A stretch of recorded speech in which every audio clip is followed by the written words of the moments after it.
Regardez cette image de cette mairie, vous voyez, qui a été en partie... La mairie de Persan, dans le Val d'Oise. Voilà, on voit les traces de fumée, de brûlé. Je me souviens dans le reportage de TF1, il y avait une dame d'un certain âge qui pleurait devant ces images. Elle était à quelques mètres de la mairie, elle disait « Même pendant la guerre, les Allemands ne nous ont pas fait ça ». C'est fort. C'est fort. Cette image qui est insoutenable, impossible. On la voit cette vidéo parce qu'on est journaliste et qu'il faut la regarder, mais c'est une image très très dure. Donc ça revient en permanence, ça renourrit encore l'histoire. Donc c'est vrai que là on est sur quelque chose qui s'auto-nourrit avec ce processus à la fois. C'est ce qu'ont dit les Bleus dans un communiqué aujourd'hui d'autodestruction, c'est-à-dire que les jeunes ils ont commencé par détruire ce qui est autour d'eux, ce qui leur sert tous les jours, c'est-à-dire c'est la bibliothèque, l'école, la crèche où vont les enfants de la famille. Ça c'est important. C'est important et c'est intéressant, ça interpelle. On s'attaque à l'État via les moyens qui sont mis à disposition de la population, qui est là pour aider les populations de ces quartiers dont on a souvent dit, beaucoup dit, que c'était des quartiers défavorisés, des zones où il était difficile de vivre. Mais ce sont ces bâtiments-là qui sont ciblés par ceux qui se révoltent depuis quelques jours. Ça, qu'est-ce que cela nous dit, Guillaume Roquette? Écoutez, moi je vais vous donner mon point de vue. Je pense que ça dit une haine de la France.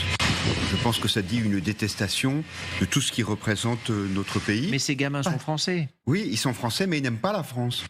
Ils sont français, mais ils s'attaquent non seulement aux policiers, mais à tous les équipements publics qui sont là. Mais je pense que ça ne les empêche pas, par ailleurs, d'aimer les vêtements de marque et donc de piller les boutiques. C'est-à-dire qu'il n'y a pas d'exclusive.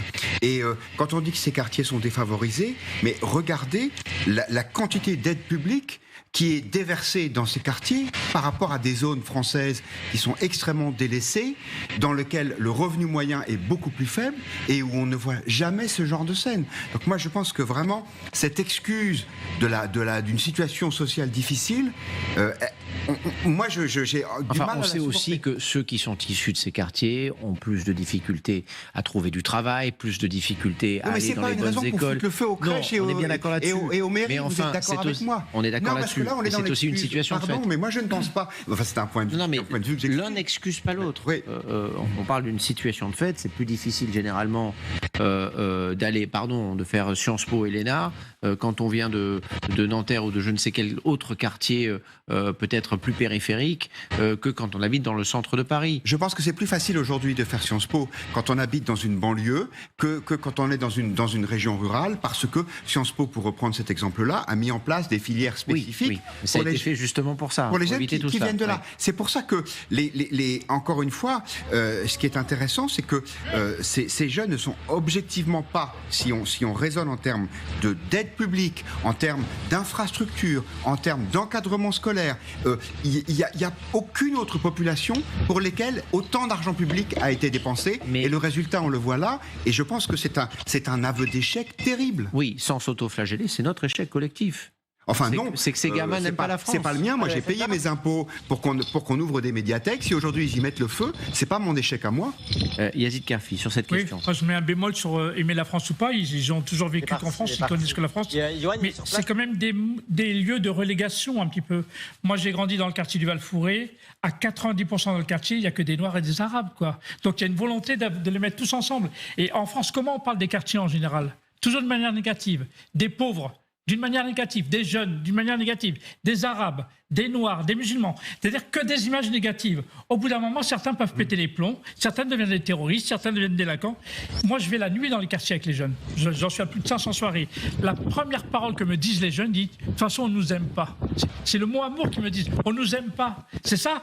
Et ça, à un moment donné, qu'il faut travailler là-dessus. C'est certain, quand on voit les images de ce soir, on n'a pas envie de les aimer. Le manque d'amour, pour moi, c'est quelque chose d'important. Moi, quand je vais les voir le soir, j'ai jamais été embêté. Hein. C'est pas parce que je suis arabe et je suis dans le quartier, mais je dis moi, je suis là parce que je vous aime bien. Par contre, j'aime pas ce que vous faites.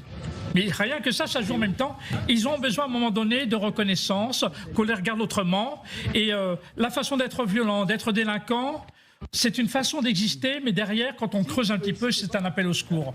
Je ne connais pas de délinquants heureux. La plupart des délinquants, en vrai, c'est des gens malheureux. Quand tu creuses un petit peu, puisque moi, je travaille beaucoup en prison, il y a quelque chose qui va mal à l'intérieur. Ils ont de la colère, ils ont parfois de la haine, et c'est là-dessus qu'il faut travailler aussi, quoi. Oui, c'est vrai, et vous avez une expérience qu'évidemment, le journaliste que je suis n'a pas. Simplement, moi, j'ai de plus en plus de mal avec ce discours victimaire. Par exemple, quand ils disent, mais regardez, il y a de moins en moins de boutiques, et il y a de moins en moins de médecins dans nos quartiers. Mais quand vous interrogez les médecins qui disent qu'ils se font agresser 1 fois, 10 fois, 20 fois, 30 fois et que du coup ils quittent le quartier, qui a relégué qui dans cette histoire? Moi je pense qu'il y a une responsabilité des populations parce que de même que la supérette de quartier, une fois qu'elle a été pillée 5 fois, 10 fois, mais le gérant il n'en peut plus et il s'en va. Donc c'est un peu facile de dire qu'on les a relégués là. Moi je pense qu'il y a une vraie responsabilité et je pense que si aujourd'hui on assiste à ce genre de scène, c'est parce que trop souvent on a dit à ces jeunes, vous êtes des victimes. Et ils se disent, eh ben, si on est des victimes, alors à ce moment-là, tout nous est permis.